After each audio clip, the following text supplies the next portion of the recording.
Dalam Bapa dan Putra dan Kudus. Amin. Allah Bapa di surga, betapa kami harus mulai dari yang kecil, yang sederhana, yang biasa-biasa saja.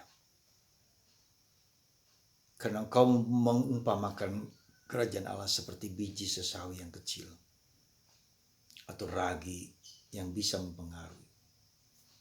Bantu kami ya Bapa untuk menyadari hidup kami dari kekecilan kami, kemiskinan kami, ketiadaan kami. Terpujilah namamu kini dan sepanjang segala masa. Amin. Yesus memberikan perumpamaan bahwa kerajaan Allah itu seperti biji sesawi yang kecil sekali. Satu biji sesawi ketika ditanam tumbuh bisa tinggi setinggi 4 meter. Bahkan di daunan bisa ada sarang burung bisa melindungi. Yesus juga memberikan perumpamaan tentang ragi yang akan memberikan fermentasi masak kepada barang yang seperti misalnya beras, kacang, kemudian singkong dan seterusnya. Jadi Yesus memberikan dua hal yang menjadi salah satu ciri dari kerajaan Allah, kecil tapi kemudian bisa besar, kemudian mempengaruhi. Ada faktor-faktor di sana. Nah, kita tahu sebetulnya hidup kita mulai dari yang kecil, step by step. Orang bilang langkah demi langkah, bukan sekaligus besar, sekaligus hebat. Saya menjadi ketika membuat renungan tentang ini, saya ingat juga akan manusia, akan kita semua. Kita dari yang kecil. Anda bisa bayangkan sperma seorang bapak dan masuk jutaan sperma yang hadir itu, hanya satu yang bisa masuk dan bersatu dengan telur. Lalu bertumbuh, berkembang menjadi janin dan seterusnya. Lalu muncul selama 9 bulan lebih, 9 bulan 9 hari.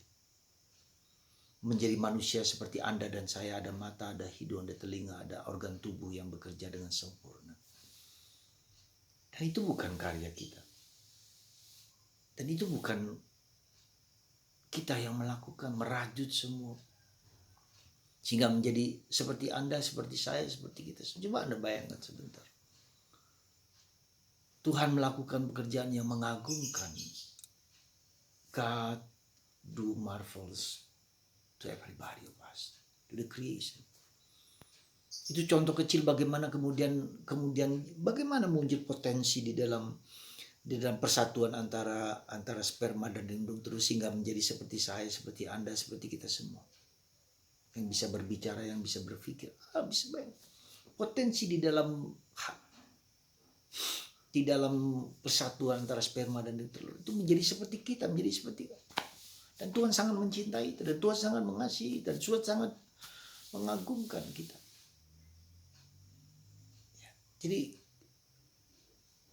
dan karena itulah maka kita harus menghargai kehidupan.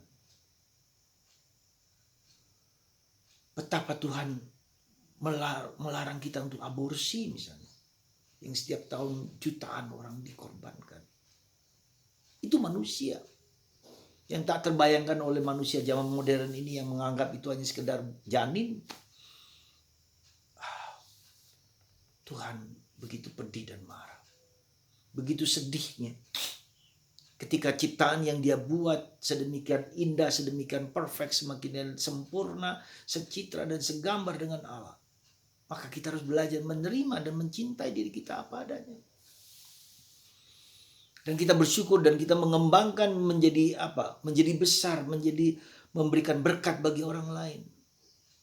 Memberikan tempat berlindung bagi orang lain, mempengaruhi orang lain dengan hidup kita yang Tuhan berikan, di mana bakat-bakat, kemampuan-kemampuan itu ada dalam diri kita semua. Pernahkah kita sadar akan hal itu? Di kerajaan Allah mulai dari yang kecil, dan kita harus juga menyebarkan kerajaan kebaikan, kerajaan cinta kasih, kerajaan kemuliaan, kerajaan pengampunan, memaafkan. Segala yang baik, segala yang indah, segala yang mulia, segala yang jujur kita persembahkan kepada Tuhan. Beberapa hari yang lalu, hari Minggu, Injil kita bicara tentang kasih. Semakin saya menyadari betapa kasih itu tidak ada kebencian.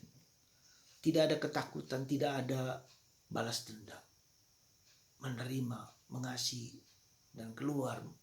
Dalam kegetiran hidup pun kita tetap mengalami kasih Allah. Begitu kasih tidak ada. Jadi ketika ada pikiran yang jahat, pikiran yang jelek, berarti ada sesuatu dalam diri kita. Kita belum berdamai, kita belum bisa menerima diri kita sendiri apa adanya. Dan kita juga belum bisa menerima cinta kasih itu. Damai, tenang, tidak takut, tidak cemas. Tuhan, bisakah kita sampai kepada titik kedamaian yang seperti itu, di mana setiap orang merasa tenang, merasa suka, merasa menyatu dengan kita. Itulah saudara kerajaan Allah, kerajaan cinta kasih, kerajaan yang keluar untuk membagikan belas kasih Allah ini kepada dunia. Tidak ada kebencian, tidak ada kemarahan kepada siapapun. Tuhan tidak pernah salah dalam menciptakan apapun. Mungkin sejelek apapun, mungkin dalam tanda petik sejelek dari kacamata kita, mungkin ada orang cacat, orang apa, tidak pernah. Semua pasti punya rencana dan keindahan masing-masing. Itulah.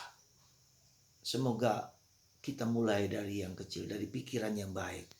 Dan ketika ada pikiran yang tidak baik, kita persembahkan kepada Tuhan. Kita amati kecenderungan-kecenderungan yang tidak baik dalam diri kita, pasti ada. Hampir tidak mungkin ada ilalang dan godaan dosa dan segala macam dalam tubuh kita. Tapi itu juga bagian dari proses untuk menerima rekonsiliasi, berdamai. Semoga Anda dan saya dan kita semua hidup dalam kasih. Hidup dalam kerajaan kasih, kerajaan cinta, kerajaan kedamaian. Hari ini, ketika itu kita terima, kita merasa damai. Ketika saya merasakan renungan tentang kasih itu, oh ya, tak boleh ada ketakutan, tak boleh lagi ada kebencian, tak boleh lagi ada ketakutan dan kecemasan, kegelisahan. Tuhan memelihara kita, Tuhan memelihara Anda. Tuhan Bapa kita, Tuhan adalah Bapa yang care dengan Anda dan saya. Tak satupun anak ditinggalkan, tak satupun rambut kepalamu pun yang jatuh tidak diperhitungkan. Wow. Terima kasih Tuhan Yesus. Berkatilah anak-anakmu. Semoga kami yang mendengarkan renungan ini merasa bahwa hidup adalah bahagia, hidup adalah beautiful.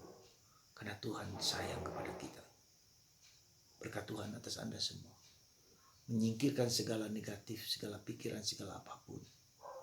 Dan hidup dalam kedamaian dengan Tuhan, sesama dan alam semesta. Berkat Tuhan atas kita semua. Bapa.